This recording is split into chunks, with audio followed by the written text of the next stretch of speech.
Ito nga pala yung mga gagamitin nating mga materyales para sa ating Mini Boga version 2. Umpisahan na natin ang paggawa. Let's go.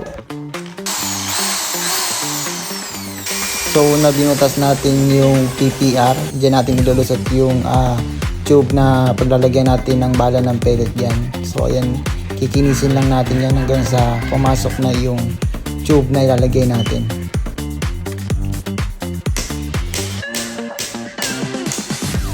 At ganito nga pala magiging itsura niyan kapag may kabit natin. Yan. Second, ilalagay natin itong ground mula sa lighter. So lalagay natin dyan para yun yung magiging trigger. So yun, isuksok nyo lang yan dyan hanggang sa pumasok. Ayan. So kapag nakita nyo may lumalabas na ground, ibig sabihin goods yan. Ito nga pala yung napili kong bote, yung bote ng C2. So dyan tayo mag-i-spray ng alcohol or lacquer thinner. So kailangan nga pala natin butasan yung takip ng plastic bottle na napili natin para magkaroon ng access doon sa may PPR or sa ground.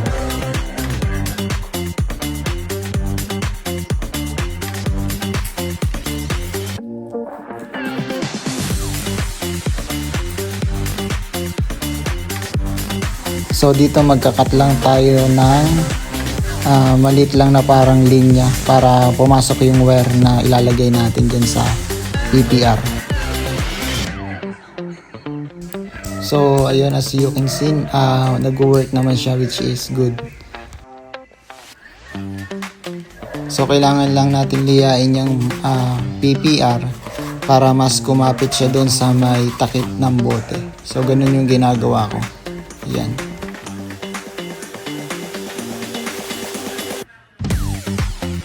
After naman yan, lalagyan natin ng glue. And then, ayun, ididikit na natin yung takip dun sa may PPR.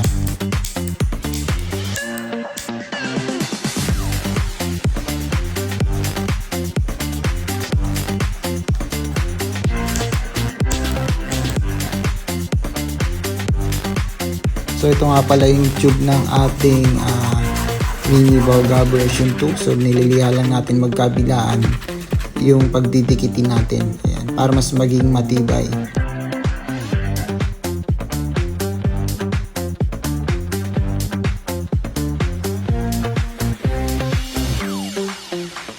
At ayan na nga, pinagdikit na natin. Hintay na lang natin yan hanggang sa matuyo siya. So tinanggal ko nga pala yung tube.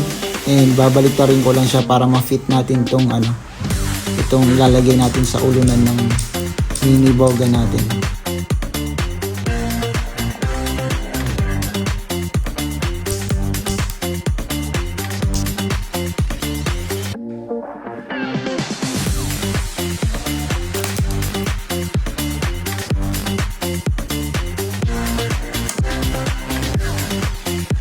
So yun, ready to test na ang ating Mini Boga version 2.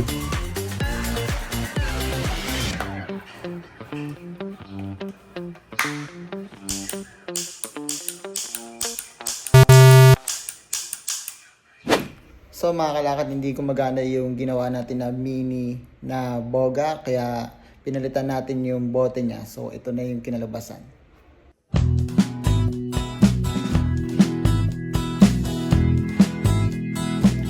So yung mga kalakad, ito na yung resulta na ginawa natin na Mini Boga. So ayan, yung pinalitan natin dito is yung bote na nandito. Pinalitan lang natin ito kasi nagkaroon ng problema dun sa unang ginawa natin. And ayun, dito natin siya lalagyan ng bala ng pellet yan. So ayun mga kalakad, mag-ingat kayo sa paggawa ng mga ganito dahil itong nagawa ko medyo delikado siya, medyo malakas siya. So ayun, try natin mga kalakad. So dito nilalagay sa ilalim yung ano niya, yung alcohol or paint thinner. Yung dalawang buga lang. So mga kalakad, medyo malakas. Ayun o. So yun mga kalakad, try naman natin lagyan ng bala. So, lagyan muna natin ng alcohol yan.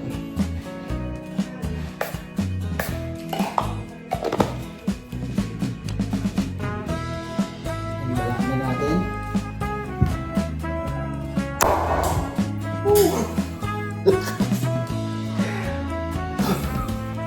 So yung try pa natin. So try natin isang ano lang.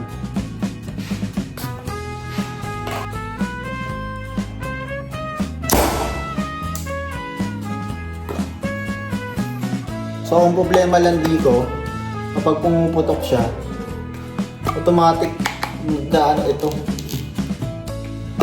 automatic natatanggal itong takip.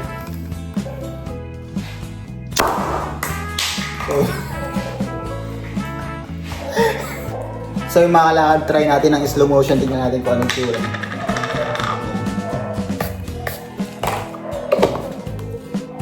Try natin slow motion.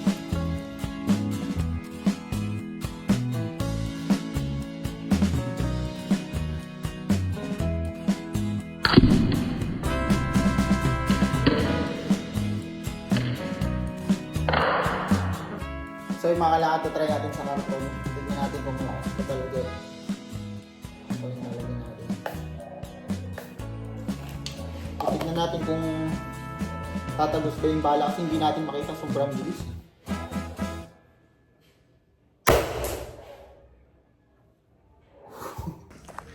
So yun. Parang wala namang bakat na tinamahan. Hindi natin alam kung saan tumama eh. Pero wala. Hindi siya... ito! Ayan. Wait lang. Ayan o, kita niyo mga kalakad. Meron siyang unting dent. Ayan o. Hindi naman siya ganun kalakas. Mas malakas pa pellet gun dito eh. So yung mga kalakad, try natin yung pellet gun. Ayan, mag-load tayo ng isang bala. Ayan. So, check natin. So, ito yung sa pellet gun. Ayan. Ayan, mas lubog pa. Kesa dito sa... Ito, alas di mo makita eh. Pero ayan. Pero ito mas lubog to. Ayan. So yung mga kalakad, thank you for watching. Dito na magtatapos ang ating video patungkol dito sa ating mini boga. So mag-ingat yung lahat. And ayun, kita-kits sa next vlog. Let's go.